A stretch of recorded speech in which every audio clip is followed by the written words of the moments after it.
നമസ്കാരം. ചില സന്തോഷങ്ങൾ നമുക്ക് മറ്റുള്ളവരോട് പങ്കുവയ്ക്കാനുള്ളതാണ്. മറ്റു ചിലത് നമ്മൾ സ്വകാര്യമായി വെക്കാനുള്ളതാണ്. അതുപോലെ തന്നെയാണ് ദുഃഖങ്ങളും. ചില ദുഃഖങ്ങൾ നമ്മുടെ മനസ്സിൽ സ്വകാര്യമായി സൂക്ഷിക്കും, ചിലത് നമ്മൾ മറ്റുള്ളവർ പങ്കുവയ്ക്കും. അതുപോലെ തന്നെയാണ് ദേഷ്യങ്ങൾ. ചില ദേഷ്യങ്ങൾ നമ്മൾ പോട്ടെ എന്ന് വെക്കും, ചില ദേഷ്യങ്ങൾ നമ്മൾ അവർക്കെതിരെ എന്ന് പറഞ്ഞാൽ അങ്ങനെ ദേഷ്യപ്പെടുന്നവർക്കെതിരെ അല്ലെങ്കിൽ നമുക്ക് ബുദ്ധിമുട്ടാകുന്നവർക്കെതിരെ നിയമ നടപടികളും മറ്റു നടപടികളുമായി നമ്മൾ പോകും. ഇത് മനുഷ്യ സഹജമായ കാര്യങ്ങളാണ്. ഈ വീഡിയോയിൽ എനിക്ക് പറയാനുള്ളത് എൻ്റെ പ്രിയപ്പെട്ട പ്രേക്ഷകരോട് എനിക്കുണ്ടായ ചില സന്തോഷങ്ങളും ചില വിഷമങ്ങളുമാണ്. ആദ്യം സന്തോഷം പറയാം. ഞാൻ സംഘി കൊങ്ങി കമ്മി സുഡാപ്പി എന്ന് പറഞ്ഞാൽ എൻ്റെ ഒരു കാഴ്ചപ്പാടിൽ ഞാൻ എൻ്റെ എല്ലാ വീഡിയോകളും പറയുന്നില്ല, മിക്ക വീഡിയോകളും ഞാൻ സൂചിപ്പിക്കാറുണ്ട്.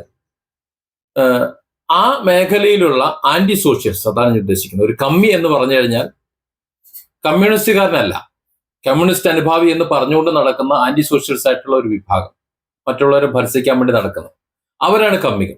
കമ്മ്യൂണിസ്റ്റുകാർ അത് ചെയ്യില്ല. കമ്മ്യൂണിസ്റ്റുകാരോട് നമുക്ക് ബഹുമാനമാണ്. CPM ചെയ്യുന്ന നല്ല കാര്യങ്ങളായി തന്നെ ഈ ചാനലിൽ എത്രയോ വീഡിയോകൾ, 100 കണക്കിന് വീഡിയോകളുണ്ട്. പക്ഷെ അതൊന്നും ഈ കമ്മികൾ കാണുന്നില്ല എന്നൊരു വിഷയമുണ്ട്. അതുപോലെ തന്നെയാണ് സംഘികളും കൊങ്ങികളും സുഡാപ്പികളും. അവരൊക്കെ കാണിക്കുന്ന മോശം പ്രവൃത്തികളെ മോശമായി തന്നെ പറയാറുണ്ട്, ചിലതൊക്കെ അവഗണിക്കാറുണ്ട്. ഇന്ന് എനിക്ക് വന്നിട്ടുള്ള ഒരു കമന്റ്, ഇന്നലെ വന്നൊരു ഒരു കമന്റ്, എനിക്ക് വാട്സപ്പിൽ വന്നിട്ടുള്ള ഒരു മെസ്സേജ് വയനാട്ടിലെ വീട് നിർമ്മാണവുമായി ബന്ധപ്പെട്ടാണ്. ഒരു കമ്മ്യൂണിസ്റ്റ് സഖാവാണ് അയച്ചതെന്ന് ഞാൻ മനസ്സിലാകുന്നത്. എന്നെ വളരെ ആകർഷിച്ച, എനിക്കെന്തോ അദ്ദേഹത്തോടൊരു ഇഷ്ടം തോന്നിയ ഒരു ഓഡിയോസ് ആണ്. 1-2 വീഡിയോകൾ എനിക്ക് ഷെയർ ചെയ്തിരുന്നു. അതായത് രാഹുൽ മാങ്കൂട്ടം കഴിഞ്ഞ ദിവസം ഒരു വീഡിയോ ചെയ്തിരുന്നല്ലോ, കോൺഗ്രസിന്റെ കണക്കും മറ്റു കാര്യങ്ങളും എല്ലാം പറഞ്ഞുകൊണ്ട് വയനാട്ടിൽ നിന്ന് മുഖ്യമന്ത്രിയുടെ ദുരിതാശ്വാസ നിധിയിലേക്ക് വന്നിട്ടുള്ള പണം, വയനാടിന് വേണ്ടി വന്നിട്ടുള്ള പണം കൃത്യമായി വിനിയോഗിച്ചിട്ടില്ല, അതിന്റെ കണക്ക് കാര്യങ്ങൾ പറഞ്ഞുകൊണ്ട് ഒരു വീട് പോലും കൊടുത്തിട്ടില്ല. തെരഞ്ഞെടുപ്പിന് മുമ്പ് ഒരു ഉദ്ഘാടന പ്രഹസനം നടത്തിയതാണ്, അത് മാത്രമേ ഉള്ളൂ, ഒരാൾ പോലും താമസിച്ചിട്ടില്ല എന്ന് പറഞ്ഞുകൊണ്ട് വീഡിയോ ചെയ്തിരുന്നു. അത് ശരി തന്നെയാണ്, അതിൽ പറഞ്ഞിട്ടുള്ള കാര്യങ്ങൾ ശരി തന്നെയാണ്. പക്ഷെ ഒരു വ്യത്യാസമുള്ളത്, വീട് പണി അവിടെ നടക്കുന്നുണ്ട്, തീർന്നിട്ടുണ്ട്. ഫിനിഷിംഗ് വർക്കിൽ ചെറിയ അല്ലറ ചില്ലറ വർക്കുകൾ ബാക്കിയുണ്ടെന്നേ ഉള്ളൂ. സ്വാഭാവികമായിട്ടും അതൊരു രാഷ്ട്രീയ നേട്ടമാക്കണമെന്നുണ്ടെങ്കിൽ തെരഞ്ഞെടുപ്പ് ചട്ടം നിലവിൽ വന്നു കഴിഞ്ഞാൽ അത് നടക്കില്ല. അതുകൊണ്ട് അതിനു മുമ്പേ ഒരു ഔദ്യോഗിക ഉദ്ഘാടനം നടത്തി എന്നേ ഉള്ളൂ. അത് എല്ലാ പാർട്ടികളും ചെയ്യുന്നത് തന്നെയാണ്, CPM മാത്രമല്ല ചെയ്യുന്നത്.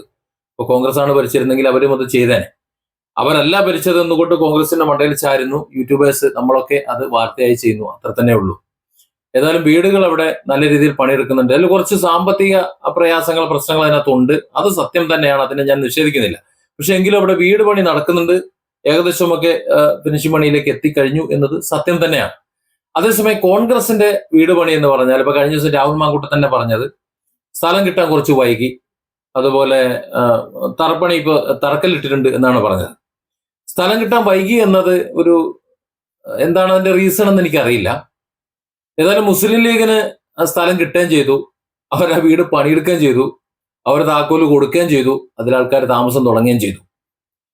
എന്നാൽ അവരുടെ എന്താ പറയാ, മുന്നണിയായിട്ടുള്ള കോൺഗ്രസ് പിരിച്ചിട്ടുള്ള, യൂത്ത് കോൺഗ്രസോ ആരൊക്കെയോ പിരിച്ചിട്ടുള്ള പണം, ആ പിരിച്ചിട്ടുള്ള പണം വെറും തറക്കല്ലിൽ മാത്രമേ ഒതുങ്ങുന്നു. അപ്പൊ എനിക്ക് സ്വാഭാവികമായിട്ടും ഈ സഖാവ് പറഞ്ഞതുപോലെ ചോദിക്കാനുള്ളത്, മുട്ടില്ലാത്തവൻ തട്ടില്ലാത്തവനെ കുറ്റം പറയരുത് എന്ന്. കോൺഗ്രസിനെ CPMന്റെ വീടിനെ പറ്റി സംസാരിക്കാൻ, അല്ലെങ്കിൽ CPM വയനാടിന്റെ ഫണ്ട് ഉപയോഗിച്ച് ചെയ്യുന്ന വീടിനെ കുറിച്ച് പറയാനുള്ള എന്താ പറയാ, ഒരു അർഹത ഇല്ല എന്നുള്ളത് സത്യമാണ്. അദ്ദേഹത്തിന്റെ വാദം ശരി തന്നെയാണ്. കാരണം കോൺഗ്രസ് പിരിച്ച പണം, അത് 1 രൂപ ആയിക്കോട്ടെ, ആ പിരിച്ച പണം കൊണ്ട് വീടിന്റെ തറ പോലും ചെയ്തിട്ടില്ല. അതേസമയം മുഖ്യമന്ത്രിയുടെ ദുരിതാശ്വാസ നിധിയിലേക്ക് വന്നിട്ടുള്ള പണം കൊണ്ട് കൊടുത്താലും കൊടുത്തില്ലെങ്കിലും വീട് പണി ഏകദേശം പൂർത്തിയായിട്ടുണ്ട്. ഇനി കുറച്ച് പ്ലംബിംഗ് വർക്കുകളോ ടച്ചിങ് വർക്കുകളോ മാത്രമേ ചെയ്യാനുള്ളത്, കഴിഞ്ഞാൽ അവർ കൊടുക്കുകയും ചെയ്യും. ആയിക്കോട്ടെ, പണിയെടുത്തത് ഊരാളെങ്കിൽ അല്ലെങ്കിൽ അതുപോലുള്ളവരായതുകൊണ്ട് വീടിന് അതിന്റെ ക്വാളിറ്റി ഉണ്ടാവുമെന്നും പ്രതീക്ഷിക്കുകയും ചെയ്യാം. കാരണം അവർ മോശമായിട്ട് പണിയെടുക്കുമെന്ന് പ്രതീക്ഷിക്കുന്നില്ല. പിന്നെ അതിന്റെ സാമ്പത്തിക തട്ടിപ്പോ മോഷണമോ മറ്റാരെങ്കിലും ഉണ്ടെങ്കിൽ അതിന് നിയമപരമായിട്ട് അതിന്റെ കാര്യങ്ങൾ നോക്കട്ടെ, അത് വേറെ വിഷയം. അപ്പോൾ ആ വിഷയം കൂടി ഒന്ന് സംസാരിക്കണം എന്നാണ് അദ്ദേഹം എനിക്ക് മെസ്സേജ് തന്നത്. അതായത് കോൺഗ്രസിന്റെ ഈ പണപ്പിരിവും ആ വീട് നിർമ്മാണവും എന്തുകൊണ്ട് ചർച്ചയാക്കുന്നില്ല. ഏതായാലും അത് ചർച്ചയാക്കേണ്ട ഒരു വിഷയം തന്നെയാണ്. ഒരു 1-2 ആഴ്ച ഒന്ന് നോക്കട്ടെ. രാഹുൽ മാങ്കൂട്ടം എന്തായാലും തെരഞ്ഞെടുപ്പിന്റെ തലേന്ന് വന്ന് ഞങ്ങൾ തറക്കല്ലിട്ടു, സ്ഥലം കിട്ടാൻ വൈകിയതുകൊണ്ടാണ് എന്ന് പറഞ്ഞല്ലോ.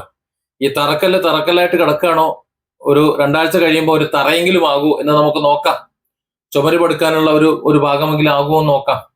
അത് പുതിയ ഭരണം വന്നാലും അല്ലെങ്കിലും ഈ പറഞ്ഞതുപോലെയാണെങ്കിൽ അത്രയെങ്കിലും പണി കഴിയണ്ടേ. പിന്നെ ഒരു 4-5 മാസം കൊണ്ട് അല്ലെങ്കിൽ ഒരു 5-6 മാസം കൊണ്ട് പണി പൂർത്തിയാക്കി കൊടുക്കണമല്ലോ. അതിന് ആദ്യം തറയിടണമല്ലോ. ഒന്ന് മാന്തെങ്കിലും ചെയ്യുമെന്ന് നമുക്ക് നോക്കാം. എന്നിട്ട് കണ്ടില്ല എന്നുണ്ടെങ്കിൽ നമുക്ക് കൊടുക്കാന്നേ. കാരണം അവരും വാങ്ങിക്കിട്ടാൻ അവരും അർഹതയുള്ളവരാണല്ലോ. അതാണൊന്ന്. പിന്നെ രണ്ടാമത്തെ ഒരു പ്രയാസം എന്ന് പറഞ്ഞു കഴിഞ്ഞാൽ പലരും എന്റെ വാട്സപ്പിലേക്ക് അയക്കുന്ന മോശം മെസ്സേജുകളാണ്. ഈ മോശം മെസ്സേജുകൾ ഞാൻ വാട്സപ്പ് നോക്കാഞ്ഞാൽ മതി, സത്യം പറഞ്ഞാൽ അങ്ങനെയാണല്ലോ പറയാ. പക്ഷേ എന്നെ പ്രതീക്ഷിച്ച് വിളിക്കുന്ന, എന്റെ ഒരു വാക്ക് പ്രതീക്ഷിച്ച് വിളിക്കുന്ന ഒരുപാട് പേരുണ്ട്. ഞാൻ പ്രവർത്തിക്കുന്ന മറ്റൊരു മേഖല കൗൺസിലിംഗ് സൈക്കോളജി മേഖലയാണ്. ഞാൻ ക്ലാസ്സുകൾ എടുക്കുന്നുണ്ട്, കൗൺസിലിംഗ് ചെയ്യുന്നുണ്ട്. ആത്മഹത്യ ചെയ്യാൻ തോന്നുന്ന ചിലരൊക്കെ രാത്രി 2 മണിക്കും 3 മണിക്കൊക്കെ എനിക്ക് കോൾ വരും. എന്തെങ്കിലുമൊക്കെ അവർക്ക് സംസാരിക്കാനുണ്ടാവും, ഒരു വിഷമം പറയാനുണ്ടാവും. ആ വാക്ക് കേൾക്കുമ്പോൾ നമുക്കറിയാം നമ്മളിത് കേട്ടില്ല എന്നുണ്ടെങ്കിൽ നേരം വെളുക്കുമ്പോൾ ഒരു ദുഃഖവാർത്ത ഒരു പക്ഷേ നമ്മളെ സമീപിച്ചേക്കുന്നു. അതങ്ങനെ സമീപിക്കുക എന്ന് പറഞ്ഞാൽ അവസാനം വന്നിട്ടുള്ള കോള് നമുക്കാണ് എന്നതുകൊണ്ട് പോലീസുകാർ എന്തായാലും നമ്മളെ തേടി വരും. എന്താണ് സംസാരിച്ചതെന്ന് ചോദിക്കും. ആ കാര്യങ്ങളൊക്കെ നമ്മൾ അറിയും. പക്ഷെ അന്നേരം ഒരു വിഷമമാകും. നമ്മളതിന് കുറ്റക്കാരല്ല എന്നുണ്ടെങ്കിലും ഒരു പ്രയാസമാകുന്നത് മാത്രമല്ല, നമ്മൾ കൊടുക്കുന്ന ഒരു വാക്ക് അവരുടെ ജീവൻ രക്ഷിക്കും എന്നതുകൊണ്ട് അത് വളരെ പ്രധാനപ്പെട്ട ഒന്നാണ്.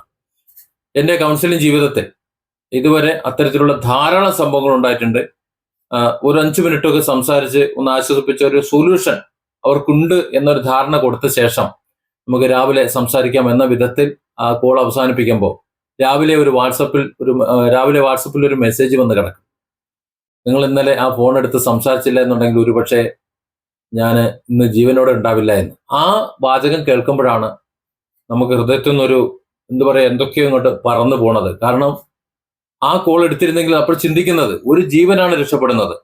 അപ്പോൾ അത്തരത്തിലുള്ള ഒരുപാട് അവസരങ്ങളെ നശിപ്പിക്കുകയാണ് ഈ കമ്മികൾ ചെയ്തുകൊണ്ടിരിക്കുന്നത്. എന്ന് പറഞ്ഞാൽ കമ്മ്യൂണിസ്റ്റുകാരെന്ന് പറയുന്ന കുറച്ച് കമ്മികൾ, അതുപോലെ കുറച്ച് സംഘികളും ഉണ്ട്, കോങ്ങികളും ഉണ്ട് കേട്ടോ. കാര്യം കമ്മ്യൂണിസ്റ്റ് വിരോധ CPM-നെ വിമർശിക്കുന്ന വീഡിയോകളാണ് കാണുന്നുണ്ടെങ്കിൽ CPM-കാരും എന്ന് പറയുന്നവരും, കോൺഗ്രസിനെ വിമർശിക്കുന്ന വീഡിയോകൾ കാണുന്നുണ്ടെങ്കിൽ അവരും, ഇനി BJP-യെ വിമർശിക്കുന്നതാണെങ്കിൽ അവരും, ഈ 3 രീതിയിലുള്ളവരും വരുന്നുണ്ട്. പക്ഷെ അത്തരത്തിലുള്ള മെസ്സേജുകൾ വരുമ്പോൾ നമുക്കൊരു നിരാശ തോന്നും. കാരണം ഇത്രത്തോളം സംസ്കാര ശൂന്യരായിട്ടുള്ള എന്ന് പറഞ്ഞ വിവരമില്ലാത്ത കുറെ ആൾക്കാരാണല്ലോ ഇവിടെ കൂടുതൽ.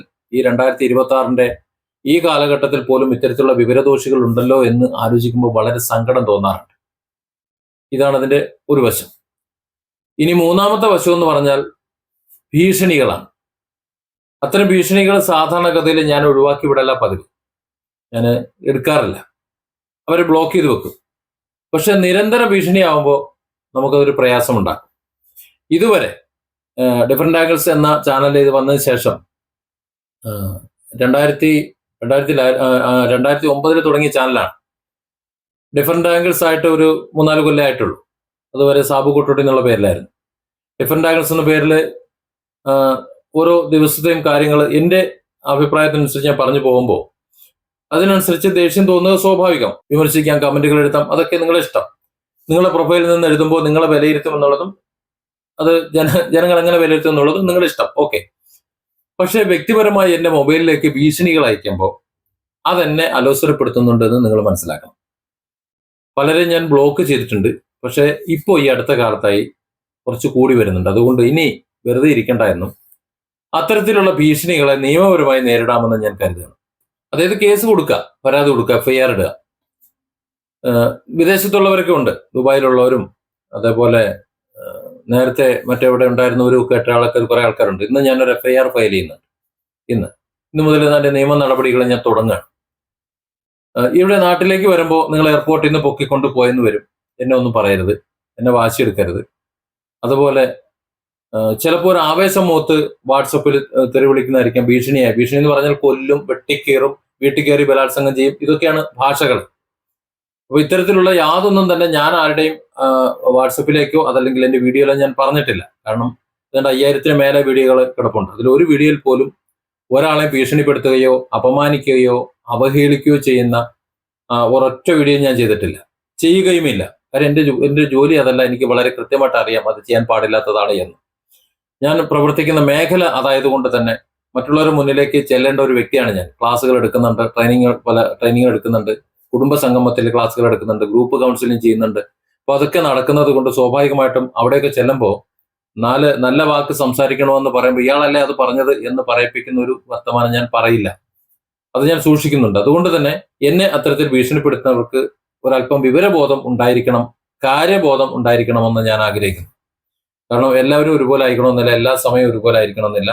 ഇനി അത്തരത്തിൽ ഭീഷണികൾ വന്നു കഴിഞ്ഞാൽ, ഭീഷണി എന്ന് പറഞ്ഞാൽ വധഭീഷണി അടക്കമുള്ള ഭീഷണികൾ, വീട്ടിൽ കയറി ബലാത്സംഗം എന്ന് പറയുന്ന ഭീഷണികൾ, ചെറിയ മക്കളുണ്ടല്ലോ, മക്കളെയൊക്കെ ചേർത്തിട്ട് ലൈംഗികമായി ആക്ഷേപിച്ചുകൊണ്ടുള്ള കമന്റുകൾ ഒക്കെയാണ് വാട്സപ്പിൽ ചില മെസ്സേജുകളൊക്കെ വരുന്നുണ്ട്.